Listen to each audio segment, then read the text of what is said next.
Beware, Southern California beachgoers from Santa Barbara up to San Diego. The warning is being sounded of a potential increase in shark attacks this summer, and it's because the Shark Lab at California State Long Beach says its funding will be cut by June. So right now, the lab is actively looking to raise around $7 million in order to stay afloat. The renowned program monitors sharks' daily whereabouts and issues instant warnings to lifeguards if sharks swim too close to the shoreline. So joining me now, Director of the Shark Lab at Cal State Long Beach is Dr. Chris Lowe.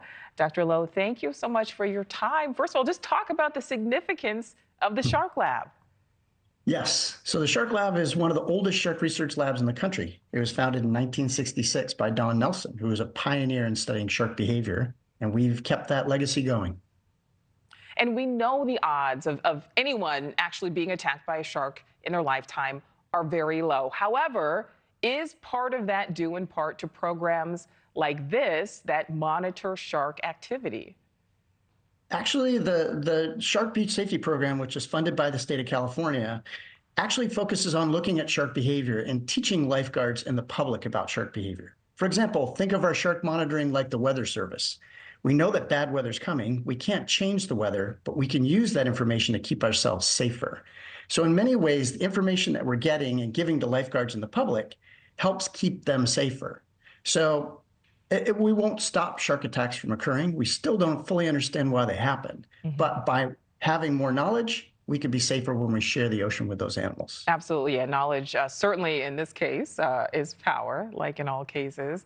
The system that you use sends lifeguards this alert when a shark is close, and it's kind of like a baseball card with info. Just talk about how and why this is so helpful. So that information tells them a lot about what's happening off their beaches at a moment's notice. And actually what they found is that there could be sharks off their beach every single day. And we're talking about white sharks. Even though they're juveniles, anywhere from 5 to 9 feet long, those sharks may spend weeks to months at their beach. And if they closed the beach every time a white shark was detected off their beach, nobody would ever get to use the water. So by using this information, they know the sharks are out there all the time. They know they're around people, but they're not bothering anybody.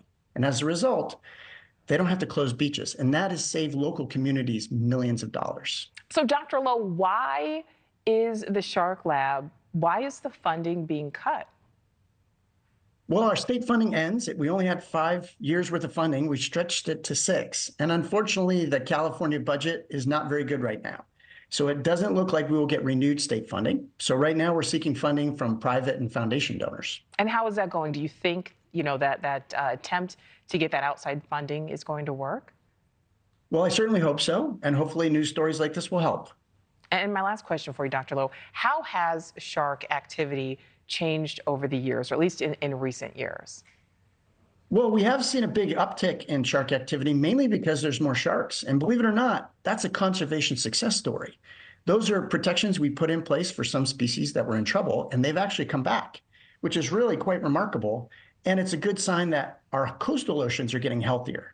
So this is not bad news. What we're learning is that sharks aren't as dangerous as they're made out to be. Yeah. And the more we learn and the more we inform the public, the safer they can be as they use the ocean. Absolutely. It's why it's important to keep the Shark Lab open. Certainly hope that that is successful, that effort's successful. Dr. Chris Lowe, thank you so much for your time. Thank you. Thank you for watching. Go to newsnationnow.com to find News Nation on your television provider. And don't forget to click the red subscribe button below to get more of News Nation's fact-driven, unbiased coverage.